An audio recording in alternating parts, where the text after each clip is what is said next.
Қайырлы күн достар, қалайсыздар? Бүгін біз сіздермен баклажаннан тіске басыр дайындайтын боламыз. Әрине, бұны сіздер дайындап көргенсіздер.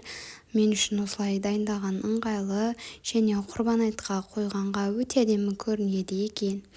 Алда келе жатқан құрбан айтқа осылай дайындап қойсаңыздар болады. Холодный закуска ретінде өте дәмді әрі әдемі болып көрінеді. Міне осылай менде 2 дана баялдыдан жасайтын болдым. Сіздер өздеріңіздің қалауыңызша 2 немесе 3-4 баклажаннан жасасаңыздар болады. Содан соң 2 дана қызанағымызды алып жақсылап осылай мұздай суда жуып алатын боламыз. Және 1-2 рет ұрып қоятын боламыз. Менің каналымда осылай сіздерге пайдалы дәмді тағамдар бар. Жасап, менің арнама тіркеліп қолдап кетіңіздер. Осылай помидорымызды жуып болған соң бір шетке алып қоятын боламыз.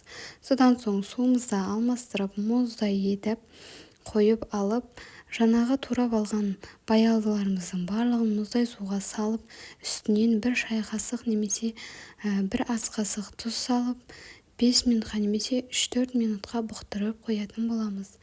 Әрине, егер де тезірек дайындағыларыңыз келсе, осылай алып, кептіріп дайындап жей берсеңіздер болады. Міне көріп тұрғандарыңыздай осылай бір шетке алып қойып қоятын боламыз.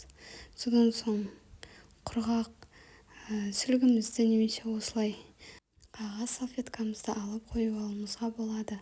Өздеріңізге қалай ыңғайлы, солай жасап алсаңыздар болады. Менде көріп тұрғандарыңыздай осылай болып шықты. Содан соң 2 дана жұмыртқамызды осылай құрғақ ыдысқа салып алып, жақсылап тұз қосып араластырып алатын боламыз. Мен көбінесе жұмыртқаға тұз қосқанды ұнатпаймын. Бірақ осы баклажан дайындайтын кезде міндетті түрде тұз, қара бұрыш қосып жіберсеңіздер өте дәмді болып шығады. Негізінде осылай баклажанның басқа да түрлерін жасауға болады. Ол кезде творожный сыр қосып жасайсыздар және грек жаңғағын қосып жасауға болады. Өте дәмді әрі дәмі ерекше болып шығады. Көріп тұрғандарыңыздай құраған баялдыларымыздың барлығын осылай жұмыртқаларымыздың үстіне салып, 2 бетіне айналдырып тұрып, 2 бетіне жағып алатын боламыз жұмыртқаларымызды. Және бұл жерде менде эстетика болсын деп салып тұрған түрім ғой, сіздер де осылай жасап көріңіздер. Сосын қызып тұрған табамызға 30 мл май құйып алатын боламыз. Әрине, өздеріңіздің табаларыңызға байланысты қатты май көп болу қажет емес, онда май қатты татып кететін болады. Баклажандарымызды бір шетінен салып отыратын боламыз. Қатты қызытып тұрған майға салып алсаңыздар піспей қалады деп қорықпаңыздар. Өйткені біздің баклажандарымыз орташа көлемде жұқа болып туралған. Сіздер де осылай бірінен соң бірін салып, жақсылап 2 беті қызарғанша айналдырып пісіріп ала бересіздер. Сіздерге құрбан айтқа арнайы шығарылып отырған видеомды көріп тұрғандарыңыздай қып-қызыл болып, әдемі болып шығады.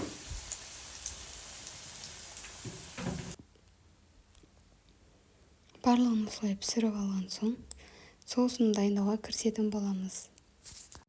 1 тіс сарымсақты осылай күштен өткізіп алатын боламыз. Жақсылап немесе 2 қоссаңыздар болады. Тым қатты ащы болудың қажеті жоқ. Адамдардың қалауы әртүрлі болғандықтан орташа көлемде не 1 сарымсақ жеткілікті. Дәмі өте әдемі болып шығады. Содан соң Три желанияның майонезін қолдандым. Сіздерге қандай майонез ұнайды, сол түрін қолдансаңыздар болады.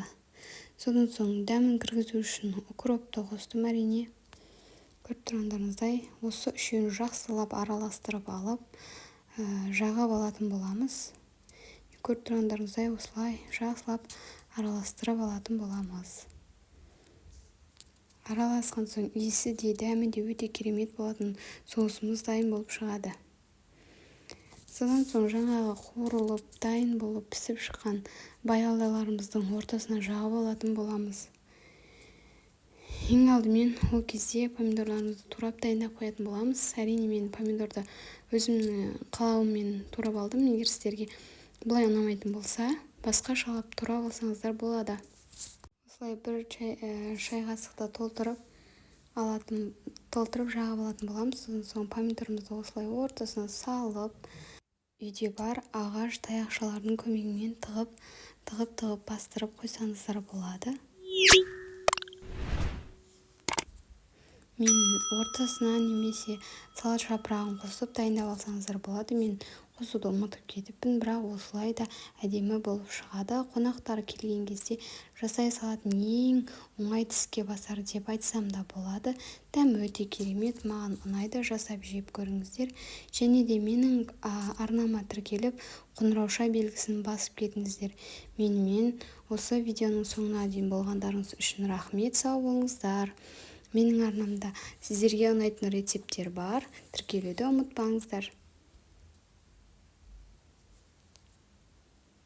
Сіздерге ас болсын, сау болыңыздар.